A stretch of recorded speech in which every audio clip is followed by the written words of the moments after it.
કે આ જે લોકોનું ગમન છે એ ગમન ઉતરવું જોઈએ અને તાલુકા જિલ્લા panchayat board dairy central cooperative bank અને ખરીવાન સંઘમાં પણ પાલા તાલુકામાં જ્યાં પરિવર્તન આવ્યું છે એવું પરિવર્તન અમે લાવવાના છે 110% લાવવાના છે। સુરતી સ્વાદની મોજ હવે આપણા ઉનામાં। જી હા, હવે તમને આપણા ઉનામાં મળશે ગરમા ગરમ dosa authentic south Indian test સાથે પણ ગુજરાતી ટચ સાથે।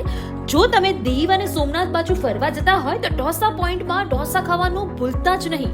સામાન્ય નહીં, લાજવાબ ટેસ્ટ સાથે પનીર ઢોસા, ચીઝ ઢોસા, મેક્સિકન ઢોસા, રજવાડી ઢોસા અને અમારા ખાસ ઢોસા પોઈન્ટ સ્પેશિયલ ઢોસાની તો વાત જ કંઈક અલગ છે। Dosa point Gir Gadhada road, Una.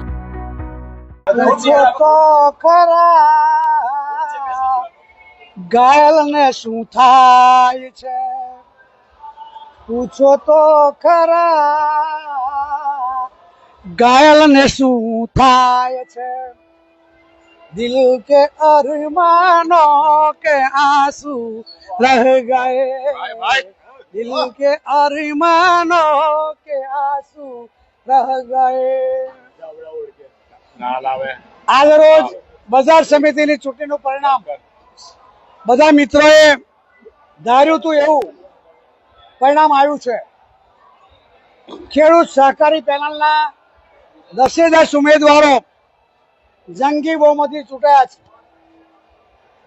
લગભગ 651 મતદાનમાંથી બધા ઉમેદવારો 350 પોણી 400 ની ઉપર મતથી 400 ની ઉપરથી મતથી બધા ચૂંટાયા છે।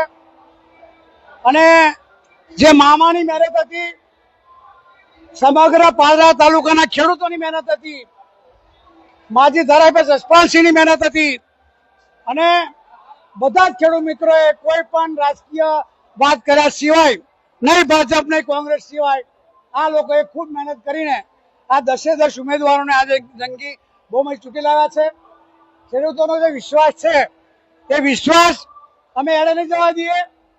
આવતા 5 વર્ષમાં ખેડૂતો મિત્રો માટે, વેપારી મિત્રો માટે જે કંઈ અમારાથી મદદ થશે બજાર સમિતિ થકી એ અમે કરવાના છે। કારણ કે જે 10 મિત્રો ચૂંટાયા છે એ બધા જ ખાનદાન કુટુંબના બધા ઉમેદવારો છે।